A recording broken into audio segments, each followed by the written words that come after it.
TRS ప్రభుత్వం పెంచిన విద్యుత్ ఛార్జీలను, బస్సు ఛార్జీలను వెంటనే తగ్గించాలని కోరుతూ ఈరోజు కామారెడ్డి జిల్లా కలెక్టరేట్లోని ఏఓ కార్యాలయంలో వినతి పత్రాన్ని అందజేసిన టీఎన్ఎస్ఎఫ్ రాష్ట్ర ప్రధాన కార్యదర్శి బాలు, తెలంగాణ జనసమితి కామారెడ్డి జిల్లా ఇన్ఛార్జ్ కుంభాల లక్ష్మణ్ యాదవ్, బీసీ విద్యార్థి సంఘం జిల్లా అధ్యక్షుడు నీల నాగరాజు.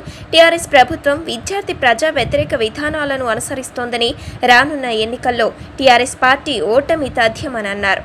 ఉద్యోగ కల్పన విషయంలో పేదలకు డబుల్ బెడ్రూమ్ ఇళ్లను, దళితులకు 3 ఎకరాల భూమి ఇవ్వడంలో, పేద విద్యార్థుల ఫీజు రియంబర్స్మెంట్లను అందజేయడంలో టీఆర్ఎస్ ప్రభుత్వం పూర్తిగా విఫలమైందని, 210 నిరుద్యోగులు చనిపోయిన తర్వాత నోటిఫికేషన్లు ఇవ్వడం సిగ్గుచేటన్నారు. రానున్న రోజుల్లో టీఆర్ఎస్ను ఇంటికి పంపిస్తేనే తెలంగాణ ప్రజల విద్యార్థులకు, నిరుద్యోగులకు న్యాయం జరుగుతుందన్నారు. ఈ కార్యక్రమంలో నాయకులు గణేష్, సిద్ధార్థ, ఉబేద్, శ్రీధర్, సూరజ్ పాల్గొనడం జరిగింది. అందరికీ అందజేయాల్సిన పథకాలను అందజేయరు. కానీ ఈరోజు ఇష్టానుసారంగా విద్యుత్ ఛార్జీలను, ఆర్టీసీ ఛార్జీలను పెంచి ఈరోజు ఇబ్బందులకు గురి చేస్తున్నారు. ఇక రానున్న రోజుల్లో టీఆర్ఎస్ ప్రభుత్వం అనేటువంటిది గెలవదు అనేటువంటిది వాస్తవం కేసీఆర్కి తెలిసిపోయింది. ఎవరు కూడా ఓటేసే పరిస్థితి లేదు. ఇలా టీఆర్ఎస్కు 200 మంది నిరుద్యోగులు చచ్చిపోయారు. ఇప్పటికీ 200 మంది నిరుద్యోగులు చచ్చిపోతే ఈరోజు ఇలా నోటిఫికేషన్ వేసింది ఇలా కేసీఆర్.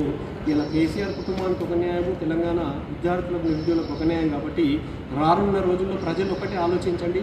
టీఆర్ఎస్కు ఓటు వేయడం అని అంటే మీ విద్యార్థుల, మీ పిల్లల భవిష్యత్తులను నాశనం చేసుకోవడమే. కాబట్టి రానున్న రోజుల్లో టీఆర్ఎస్ పార్టీని తెలంగాణ ప్రజలందరూ కూడా ఓడించడం అనేది తథ్యము. నిరుద్యోగులు ఓడిస్తారు కాబట్టి పెంచిన ఛార్జీలను తగ్గించాలని ఈరోజు విద్యార్థి సంఘాలుగా